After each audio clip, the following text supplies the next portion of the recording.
Meteorologist from WTOL-TV CBS in Toledo, Robert Shiels. Welcome back to the program early, sir. Hi there. You sound great this morning, by the way. Whoa, that's nice of you. I'm a little bit weary from my trip down east to Maine, where I spent the last couple of days running around with the bushes. I don't know if you would have enjoyed this or not, but Ken Rayner took me out on his speedboat, which was about a 28-footer, and there were 5-foot swells in the Atlantic Ocean. But he knows what he's doing, and it's a powerful boat. So he was able to sort of power through the swells. And, you know, it's rocky around there, too. So it was really dramatic. And we went right around the bushes home on Walker's Point. And then the Fidelity boat, which belongs to the president, came out. And it had some members of the family on board and so forth. And I don't know if that's your kind of thing. You seem like maybe more of a landlubber. It all sounds terrifying. I don't know if you recall this, but I was recruited by the Coast Guard Academy coming out of high school. Not a chance. You were? I didn't know that. Oh, yeah, I guess I did hear that. No, and then the funny thing is, you know, I thought these 5-foot swells were really something until I met 3 members, an admiral, a captain, and an air wing commander from the USS George Herbert Walker Bush, which is an aircraft carrier. And I said, well, you know, those were tough seas today, 5-foot swells. He said, yeah. He says, the bow of my ship is 60 feet above the water, and I've seen waves crashing over the bow. Now that's something. How about that? Wow. I tell you, if people listening are interested in that kind of thing, the book, The Perfect Storm, is 1,000,000 times better than the movie. I think it's a great read. Yeah, there's a lot of science in there, isn't there, about the ocean and the waves and all that sort of thing. There is a great deal about rogue waves. Terrifying thought. And then the air wing guy gets up. Now, this is the guy who manages all the aircraft that go on and off the carrier. And he said that landing on an aircraft carrier at night in a storm is one of the most amazing things. He says, all you see is a little light in the distance. That's it. It's dark, and you see a little light. Wow. In today's day of technology, you can find videos from the aircraft of that, and it's amazing. I've watched those too. Ooh,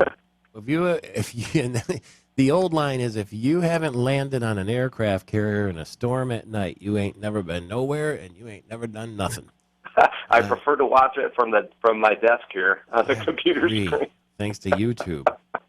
I don't know if anybody saw firsthand or witnessed this, but the word is that this tornado that hit Portland, there was not even time for a tornado warning because the storm moved too fast. Is that a valid excuse? Well, I can tell you that I'm looking at the tornado reports from Michigan.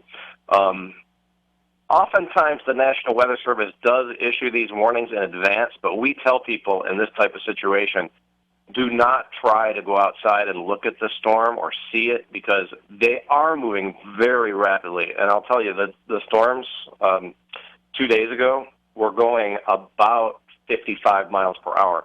So, for instance, here's a report of one of the tornadoes. It went 11.2 miles, and the storm was on the ground for 14 minutes.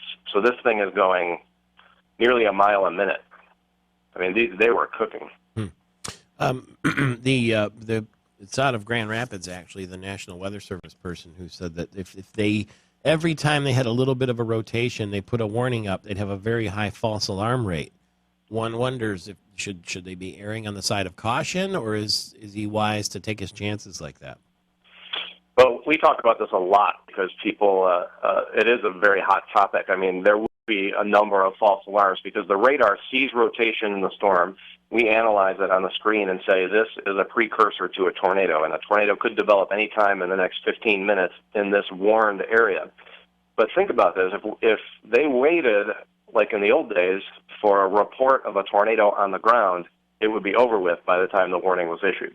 So there's really no choice. There are going to be a lot of false alarms, and that's just how it is. And it's by far the better way to do it, by far. We've got 3 confirmed tornadoes here in Portland. There was an F1 and an F2 in Saginaw and an F1 in Washtenaw County. When the news says that they are investigating possible tornadoes now in Calhoun, Jackson, Kalamazoo, and Sanilac, how do they investigate whether there was a tornado after the fact?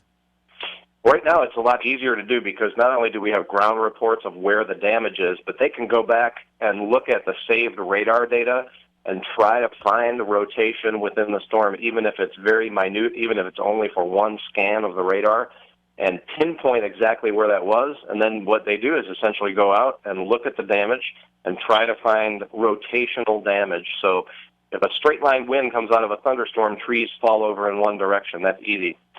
If it was a tornado, we would expect to find twisted type of damage. We would expect to find those weird things you find in tornadoes, like bark stripped off of trees and bits of wood embedded into trees, things like that. So they actually go out and look for that type of damage, and that's what they did near Manchester. That storm touched down at 1:31 a.m. in the morning. It lasted 7 minutes, and it went 5.2 miles.